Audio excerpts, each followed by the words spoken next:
Doctor সাহেব, doctor কদম আলী কইও। ডাক্তার কদম আলী, আমার পেট ব্যথা।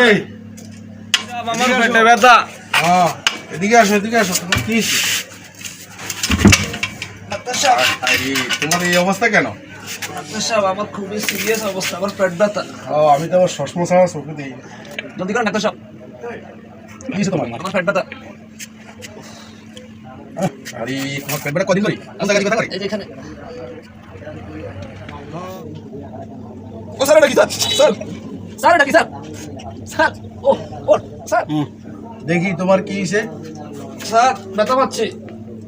এই তো ব্যথা সারিয়ে দিচ্ছি, বেশি কিছু খাইও না। কথা আমি তাড়াতাড়ি সামনে স্যার। আচ্ছা, আমি ঠিক করে দিতেছি। হ্যাঁ ডাক্তার সাহেব, ডাক্তার সাহেব, ডাক্তার সাহেব। হ্যাঁ, তোমার কেমন লাগে? হ্যাঁ, ভালো লাগে। হ্যাঁ, ভালো হয়ে যাবে। দাও, দাও, দাও, ইনশাআল্লাহ। হ্যাঁ, কোন ডাক্তার কাছে আসলাম? কোন ডাক্তার কাছে আসলাম? ডাক্তার কি ওষুধ দিলেন? আমার তো মোটামুটি ভালো হয়ে গেছে এখন। হ্যাঁ, এটা ভালো হওয়ার ওষুধ। তুমি ওষুধ খাওয়া ডাক্তার কথা বাড়িতে আসলে নাম করা ছিল। খুব ভালো ডাক্তার, না এখন আমি খুব ভালো আছি। ঠিক আছে, ভালো হয়ে যাবে ইনশাআল্লাহ। দাও।